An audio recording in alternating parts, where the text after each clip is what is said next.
അസ്സലാമു അലൈക്കും വറഹ്മത്തുള്ളാഹി തആല വബറകാതുഹു. ആ മനോഹരമായ രാത്രിയിൽ നൂർ ഫാത്തിമയും ഉസ്താദും സന്തോഷത്തോടെ കിടക്കുകയാണ്.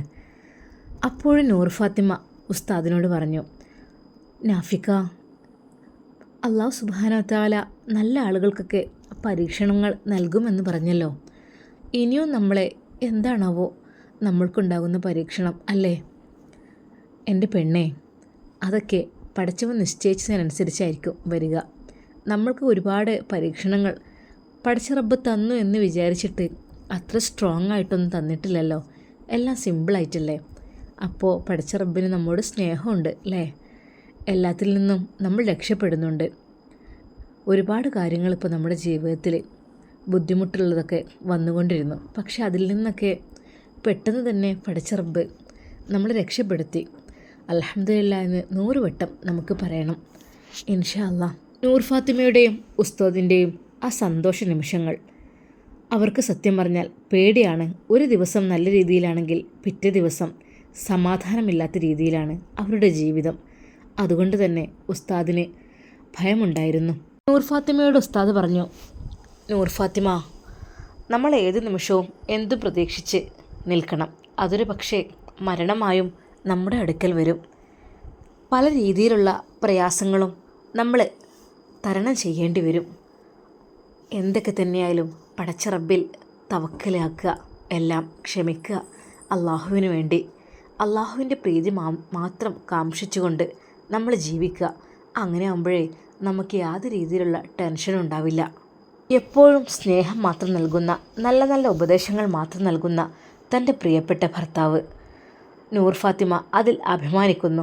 പടച്ച റബ്ബേ, സ്വാലിഹായ ഹൈറായ ഒരു ഭർത്താവിനെ എനിക്ക് നീ തന്നല്ലോ റഹ്മാനെ. അൽഹംദുലില്ലാ ഹംദൻ കസീറ. പടച്ച റബ്ബേ, ഒരുപാട് കാലം ഞങ്ങൾക്ക് രണ്ടുപേർക്കും ഒരുമിച്ച് ജീവിക്കുവാനുള്ള ഭാഗ്യം നീ നൽകു റഹ്മാനെ. നാഫി ഉസ്താദിനെ വെറുതെ വിട്ട കാര്യം അതാ മനാഫ് അറിയുന്നു. അതും പാളിപ്പോയി. എന്തു തന്നെ ഞാൻ ഒരുക്കുകയാണെങ്കിലും അവരെല്ലാം അതിൽ നിന്നെല്ലാം രക്ഷപ്പെടുന്നുണ്ട്. അന്ന് ഹോസ്പിറ്റലിൽ അങ്ങനെ ഒരു കെണി ഞാൻ ഒരുക്കി. അത് നടന്നില്ല. ഇപ്പോഴിതാ എത്രയോ കോടികൾ മുടക്കി ഞാൻ ഇങ്ങനെ ഒരു പണിയൊപ്പിച്ചു. അതും നടക്കുന്നില്ല. എല്ലാം ചീറ്റിപ്പോയി. എത്ര ഉദ്യോഗസ്ഥന്മാർക്കായിരുന്നു ഞാൻ കൈക്കൂലി കൊടുത്തത്? അതെല്ലാം വെറുതെ ആയിപ്പോയല്ലോ. എല്ലാവർക്കും കൈക്കൂലി കൊടുത്ത് ആ ഒരു സംഭവം സെറ്റാക്കി നാഫിയോവിൻ്റെ പേരതിൽ ചേർത്ത് അങ്ങനെ ഒരു ലഗേജ് അവൻ്റെ പേരിൽ. അങ്ങനെയെങ്കിലും അവൻ കുടുങ്ങണം, അവൻ പുറത്തിറങ്ങരുത് എന്ന് വിചാരിച്ചിട്ടാണ് അതൊക്കെ ചെയ്തത്. ഒരിക്കലും അവൾ കൂടെയുള്ളത് ഞാൻ കരുതിയില്ല. എൻ്റെ കണ്ണ് വെട്ടിച്ച് അവൾ സൗദി അറേബ്യയിലേക്കും അപ്പോഴേക്കും പോയിട്ടുണ്ട്. അവൻ ഉംറ കഴിഞ്ഞ് തിരിച്ചെത്തുമ്പോൾ അതായിരുന്നു പ്ലാനിങ്. അവനെ ഒന്ന് കൊടുക്കണം, അങ്ങനെയൊക്കെയായിരുന്നു പ്ലാൻ ചെയ്തിരുന്നത്. പക്ഷേ വിചാരിച്ച രീതിയിൽ കാര്യങ്ങളൊന്നും നടന്നില്ല. അവരുടെ സഹതാപത്തിനു വേണ്ടി ഞാൻ അവരെ രക്ഷപ്പെടുത്തി കൊടുക്കുകയും ചെയ്തു. പക്ഷേ പിന്നീട് എന്തായാലും കേസുണ്ടാവും എന്നുള്ള കാര്യം ഒരു പക്ഷേ അവർ അറിഞ്ഞിട്ടുണ്ടാവില്ല. സ്റ്റേഷനിലേക്ക് കൊണ്ടുപോയി എന്നറിഞ്ഞപ്പോൾ ഇല്ല, എല്ലാം കഴിഞ്ഞു. ഇനി എൻ്റെ നൂർ ഫാത്തിമ എനിക്ക് സ്വന്തമെന്ന് ഞാൻ മനസ്സിൽ വിചാരിച്ചു. ഒരുപാട് സന്തോഷിച്ചു. പക്ഷേ നൈസായിട്ട് അവൻ ഊരിയിരിക്കുന്നു. ഇതിലേക്ക് എന്ത് അത്ഭുതമാണ് സംഭവിക്കുന്നത് എന്നറിയുന്നില്ല. ഞാൻ ഒരുപാട് എൻ്റെ സമയവും എൻ്റെ പണവുമെല്ലാം മുടക്കി ഓരോന്ന് സെറ്റാക്കും. പക്ഷേ അതെല്ലാം വെറുതെയായി പോകുന്ന ഒരവസ്ഥ. മനാഫ് സ്വയം വഴക്ക് പറഞ്ഞുകൊണ്ടിരുന്നു. എന്തൊരു ഒന്നിലും വിജയിക്കാത്ത ഞാൻ, എൻ്റെ ആഗ്രഹങ്ങളും സ്വപ്നങ്ങളൊന്നും നടക്കില്ല എന്നോ? അങ്ങനെ ഉണ്ടാവാൻ പാടില്ല. ഈ ഒരു ലോകത്ത് ഞാൻ ആഗ്രഹിച്ചത് എനിക്ക് ഒന്നേ കിട്ടാത്തതായിട്ടുള്ളൂ, ഒന്ന് മാത്രം. അത് അവളാണ്. അവളെ കിട്ടാതെ എങ്ങനെ എനിക്ക് ഉറക്കം വരും? അതാണ് എൻ്റെ ലക്ഷ്യം. അതിനുവേണ്ടി എത്ര കോടികളും ഇനിയും മുടക്കാൻ ഞാൻ തയ്യാറാണ്. മുടക്കിയതെല്ലാം പോയി. അവനൊന്ന് ജയിലിലായി കാണണം, അതായിരുന്നു ആഗ്രഹിച്ചത്. അങ്ങനെ ആവുമ്പോൾ എനിക്ക് അവളെയും കൊണ്ടങ്ങ് സുഖിക്കാലോ, അതായിരുന്നു ആഗ്രഹം. എല്ലാം ചീറ്റിപ്പോയി, നടന്നില്ല ഒന്നും. പക്ഷേ മനാഫ് ഇനിയും വെറുതെ വിടില്ല. അപ്പോഴേക്കും അതാ മനാഫിൻ്റെ വീട്ടിലേക്ക് ഒരു പോലീസ് ജീപ്പ് വരുന്നു. നിങ്ങളല്ലേ മനാഫ്? Yes sir. നിങ്ങൾ സ്റ്റേഷൻ വരെ ഒന്ന് വരേണ്ടതായിട്ടുണ്ട്. ഞാനോ? എന്തിന്? സാറേ, ആവശ്യമില്ലാതെ എന്തിനു വരണം? അതെ, കുറച്ച് ചെക്കിങ്ങും കാര്യങ്ങളൊക്കെ ഉണ്ട്. നിങ്ങൾ ഇപ്പോൾ കയറുന്നുണ്ടെങ്കിൽ വരണം, അല്ലെങ്കിൽ അവിടെ ഒരു സമയം പറയും, അതിനുള്ളിൽ ഹാജരായിരിക്കണം. ഓക്കെ സാറേ, വല്ലാതെ അങ്ങ് പേടിപ്പിക്കല്ലേട്ടോ. ഞാൻ അങ്ങോട്ട് എത്തിക്കോളാം, നിങ്ങൾ നടന്നേക്കോ. മനാഫ് ഒരു കൂസലില്ലാതാണ് അത് പറഞ്ഞത്. പക്ഷേ പിടികൊടുക്കാൻ പാടില്ല. ഓരോന്നോരോന്ന് ചുരുളഴിയും. ഹേയ്, മനാഫിന് ചോദ്യം ചെയ്യാൻ കിട്ടേ? ഒരിക്കലുമില്ല. ഇനി ഇവിടെ നിന്നാൽ ശരിയാവില്ല. പെട്ടെന്ന് തന്നെ കയറണം. അന്വേഷണം അങ്ങോട്ടെത്തില്ലല്ലോ. അന്ന് തന്നെ ടിക്കറ്റ് സെറ്റാക്കി അതാ മനാഫ് പുറപ്പെടുവാൻ വേണ്ടി ഒരുങ്ങുകയാണ്. ആരോടും പറയാതെ അങ്ങ് സൗദി അറേബ്യയിലേക്ക് അതാ മനാഫ് പറന്നുയരുന്നു. ഈ സമയം നാഫി ഉസ്താദിൻ്റെ വീട്ടിലേക്ക് അതാ ഒരു വനിതാ പോലീസ് കടന്നു വരുന്നു. അവർ പറഞ്ഞു, നൂർ ഫാത്തിമയുടെ മൊഴിയെടുക്കാനാണ് ഞങ്ങൾ വന്നിട്ടുള്ളത്. മേഡം, നിങ്ങൾക്ക് ഏത് രീതിയിലുള്ള ബുദ്ധിമുട്ടാണ് അനുഭവപ്പെട്ടത്? ഉസ്താദിന് വല്ലാത്തൊരു സങ്കടം. പാവം എൻ്റെ ഭാര്യയെ, അവൾ എന്ത് തെറ്റ് ചെയ്തിട്ടാണ് ഈ പോലീസൊക്കെ വന്ന് ക്വസ്റ്റ്യൻ ചെയ്യുന്നത് എന്ന് ഉസ്താദ് വിചാരിക്കുകയാണ്. പക്ഷേ ഉസ്താദിനോട് ആ വനിതാ പോലീസ് പറഞ്ഞത് എങ്ങനെയായിരുന്നു? അതെ, ഞങ്ങൾ ഒന്നും ഉണ്ടായിട്ടൊന്നുമല്ല, പക്ഷേ എന്തൊക്കെയോ ഒരു ദുരൂഹതകൾ ഉണ്ടായതുകൊണ്ട് ഒന്ന് ചോദ്യം ചെയ്തെന്ന് മാത്രം. ഒന്ന് ആളെ കുറിച്ചൊക്കെ ഒന്ന് അറിയാൻ വേണ്ടിയിട്ടാണ്, അല്ലാതെ വേറെ ഒന്നും അല്ല കേട്ടോ. ഞങ്ങളവരെ ഭയപ്പെടുത്തൊന്നുമില്ല. അതുകൊണ്ട് അവൾ ഞങ്ങളുടെ കൂടെ ഒരു റൂമിലേക്ക് വരണം. അതല്ലെങ്കിൽ ഞങ്ങളുടെ കൂടെ അവൾ സ്റ്റേഷനിലേക്ക് വന്നോട്ടെ. അവിടെ നിന്ന് രഹസ്യമായിട്ട് ഞങ്ങൾക്ക് ചോദ്യം ചെയ്യാനാണ്. ഉസ്താദിന് അത് കേട്ടപ്പോൾ ഞെട്ടിപ്പോയി. ഹേയ്, ഇവിടെ തന്നെ സൗകര്യമുണ്ടല്ലോ, ഇവിടെ തന്നെ ചെയ്തോളൂ. അതായത് അവൾക്കിപ്പോൾ അവസ്ഥ വേറെയാണേ, പ്രഗ്നൻറ്റ് ടൈമാണ്. അതുകൊണ്ട് നിങ്ങൾ അത് ബുദ്ധിമുട്ടായിരിക്കും. ഓക്കെ സർ, ഞങ്ങൾ ഇവിടെ ഇരുന്നോളാം. അങ്ങനെ അതായി കിടക്കുന്ന ആ റൂമിലേക്ക് നൂർ ഫാത്തിമയും ആ വനിതാ പോലീസുകാരികളും ചെല്ലുന്നു. നൂർ ഫാത്തിമ, നിങ്ങളെ ബുദ്ധിമുട്ടതിൽ ചെറിയ ക്ഷമിക്കണം കേട്ടോ. കാരണം ഒരുപാട് ക്രിമിനൽസ് പല രീതിയിലും വളരുന്നുണ്ട്. പക്ഷെ പേടിച്ചിട്ട് പലരും അത് പുറത്ത് അതാണ്. നൂർ ഫാത്തിമ ഓരോന്നോരോന്നായി പറയുന്നു. BSc നഴ്സായ ഞാൻ ഹോസ്പിറ്റലിൽ ജോലി ചെയ്യുന്ന സമയത്ത് എനിക്കൊരു പ്രപ്പോസലുമായിട്ടാണ് വന്നത്. പക്ഷേ ഒരിക്കലും എനിക്കതിന് താല്പര്യമില്ലായിരുന്നു. പിന്നീട് ഇഷ്ടമില്ലെന്ന് പറഞ്ഞിട്ടും താല്പര്യമില്ലെന്ന് പറഞ്ഞിട്ടും എന്തൊക്കെ തന്നെ പറഞ്ഞിട്ടും വീണ്ടും വീണ്ടും എൻ്റെ പിന്നാലെ കൂടുകയായിരുന്നു. ഒട്ടും താല്പര്യമില്ലാത്ത വിഷയമായിരുന്നു അതെനിക്ക്. പിന്നീടാണ് അത് ഞാൻ അറിഞ്ഞത്. അയാൾ 2 കുട്ടികളുടെ ഫാദറാണെന്ന്. ഭാര്യയും മക്കളുള്ള ഒരാളാണ് ഇങ്ങനെ ഒരു കല്യാണം കഴിയാത്ത പെണ്ണിൻ്റെ പിന്നാലെ നടക്കുന്നത്. സത്യം പറഞ്ഞാൽ അത് കേട്ടപ്പോൾ എനിക്ക് ഒന്നുകൂടി അയാളോടുള്ള ആ ഒരു ദേഷ്യം ഇരട്ടിക്കുകയായിരുന്നു. പക്ഷേ അയാൾ ഞങ്ങളെ വെറുതെ വിടുന്നില്ല. എൻ്റെ കൂടെ എൻ്റെ ഫ്രണ്ടും ഉണ്ടായിരുന്നു. അവളോട് പലവട്ടം ചോദിക്കും എന്നെക്കുറിച്ച്. പല പല നമ്പറുകളിൽ മെസ്സേജ് അയക്കും, കോൾ ചെയ്യും. ഒന്ന് ബ്ലോക്ക് ചെയ്യുമ്പോൾ മറ്റൊരു നമ്പറിൽ, അങ്ങനെ ഒരുപാട്. ഹോസ്പിറ്റലിൽ വെച്ച് ഉപ്പയ്ക്ക് കൊടുത്തിരുന്ന ആ ഒരു മരുന്നിനെ കുറിച്ച് അതതാ നൂർ ഫാത്തിമ അവരോട് പറയുന്നു. ഒരിക്കലും എനിക്കിത് കാണുവാനുള്ള ഒരു അവസരം അവർ തന്നില്ല. ആ ഭാഗത്തേക്ക് തന്നെ എന്നെ അടുപ്പിച്ചില്ല. ഒരു നഴ്സ് മാത്രം ഉപ്പയെ നോക്കിക്കൊണ്ടിരിക്കുന്നു. ഇടയ്ക്കിടെ ഇഞ്ചക്ട് ചെയ്തുകൊണ്ടിരിക്കുന്നു. ഉപ്പ ആകെ തളരുന്നു. ആ ഒരു അവസ്ഥയിലായിരുന്നു. പിന്നീട് എൻ്റെ ഹസ്ബൻഡ് ആണ് അവിടെ നിന്നും ഡിസ്ചാർജ് ആക്കണമെന്ന് പറഞ്ഞ് പ്രശ്നമാക്കി പെട്ടെന്ന് ഞങ്ങൾ ഇറങ്ങിപ്പോയത്. എന്നാൽ അതിനുശേഷം ആ ഒരു മെഡിസിൻ ഒഴിവാക്കിയതോടുകൂടി ഉപ്പയുടെ ആരോഗ്യനില മെച്ചപ്പെടുകയായിരുന്നു. ആ ബോധം മറയൽ ഒന്നുമില്ലാതെ നല്ല രീതിയിൽ ആക്റ്റീവായി. ബലം കുറച്ച് ടൈം പിടിച്ചെങ്കിലും അങ്ങനെയായിരുന്നു. പിന്നീടാണ് ആ ഒരു മരുന്ന് ഞാൻ കണ്ടത് ഇവിടുത്തെ ഉമ്മയുടെ കയ്യിൽ നിന്ന്. വളരെയധികം വയലൻ്റായി വരുന്ന മാനസിക പേഷ്യൻറ്റിനെയൊക്കെ തളർത്തുന്ന, ഉറക്കുന്ന രീതിയിലുള്ള ഒരു മെഡിസിനായിരുന്നു അത്. അതാണ് ഇഞ്ചക്ട് ചെയ്തിരുന്നത്. അവർ ഓരോന്നും എഴുതിയെടുക്കുകയാണ്. നൂർ ഫാത്തിമ തൻ്റെ മനസ്സിലുള്ള എല്ലാ കാര്യങ്ങളും പറയുകയാണ്. അതിനിടയ്ക്ക് ഒരുപാട് കാര്യങ്ങൾ ഉണ്ടായിട്ടുണ്ട്. അതിൽ പ്രധാനപ്പെട്ടത് മാത്രമാണ് ഇപ്പോൾ ഞാൻ പറയുന്നത്. ഞങ്ങൾ ഉംറയ്ക്ക് വേണ്ടി പോയിരുന്നു. അവിടെ എനിക്ക് ഒരു ഉമ്മയുണ്ട്, അറബി ഉമ്മ.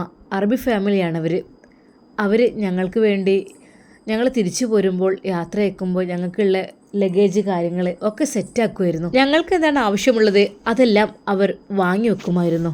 അങ്ങനെയാണ്. അതുകൊണ്ട് തന്നെ ഞങ്ങൾക്ക് ഞങ്ങളുടെ ലഗേജും കാര്യങ്ങളും ഒന്നും നോക്കേണ്ടതായിട്ട് വന്നില്ല. എന്നാൽ കരിപ്പൂർ എയർപോർട്ടിൽ വന്നിറങ്ങിയപ്പോഴാണ് ആ ഒരു സംഭവം അറിഞ്ഞത്. ഫസ്റ്റത്തെ ലഗേജുമായി എന്നെയും ഉസ്താദ് കൊണ്ടുവന്നാക്കിയപ്പോൾ പിന്നീട് ഞാനവിടെ വെയിറ്റ് ചെയ്തിരുന്നു, എൻ്റെ ഹസ്ബൻഡ്.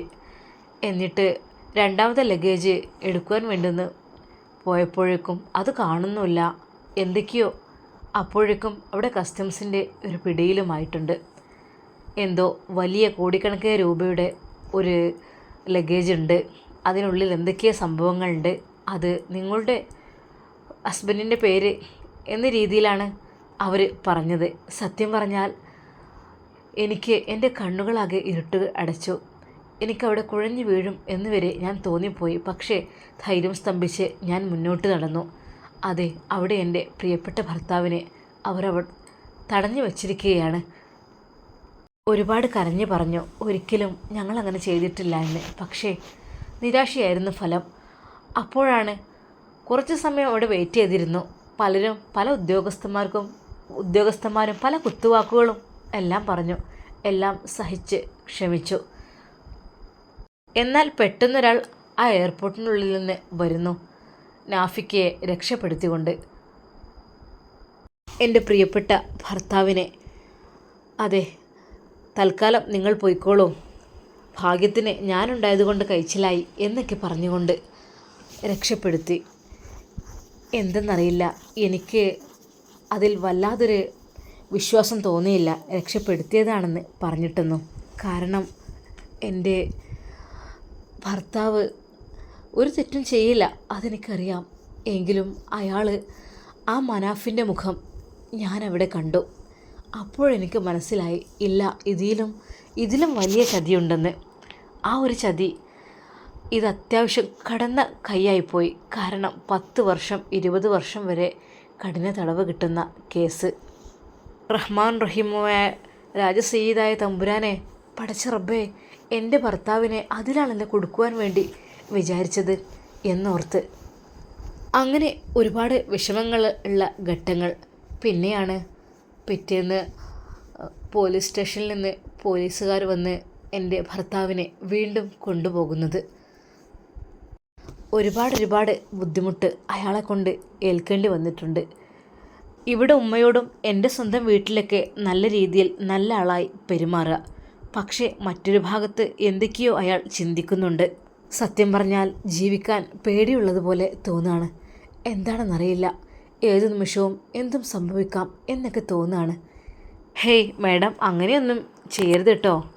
അതായത് എന്തൊക്കെ തന്നെ കുറ്റവാളികളാണെങ്കിലും നമ്മൾ അതിനു വേണ്ടിയിട്ടാണ് പോലീസുകാരുള്ളത്. അപ്പോൾ അവരെ കണ്ടുപിടിക്കുക, കോടതിയിൽ ഏൽപ്പിക്കുക, അതേ ഉള്ളൂ. അപ്പോൾ മാഡത്തിൻ്റെ ഈ ഒരു കുറിപ്പനുസരിച്ച്, ഈ ഒരു മൊഴി അനുസരിച്ച് ഞങ്ങൾ അന്വേഷണങ്ങൾ ഊർജിതമാക്കും. എന്നിട്ട് നിങ്ങൾക്ക് നീതി നടപ്പിലാക്കും. ഇത്രക്കും വലിയൊരു കുറ്റം തലയിൽ കെട്ടി ചുമച്ചതിൽ അതിൻ്റെയൊക്കെ വകുപ്പ് എന്താണെന്നറിയോ? ഒന്നും അറിയാത്ത പാവം ആളുടെ പേരിൽ ഓരോ കേസ് കെട്ടിച്ചമച്ച് വെക്കുക, അവരതുകൊണ്ട് ബുദ്ധിമുട്ടുക, ഈ ഒരു രീതിയിൽ. അങ്ങനെ ഒരുപാട് പ്രശ്നങ്ങൾ നേരിടേണ്ടി വന്നിട്ടുണ്ട്.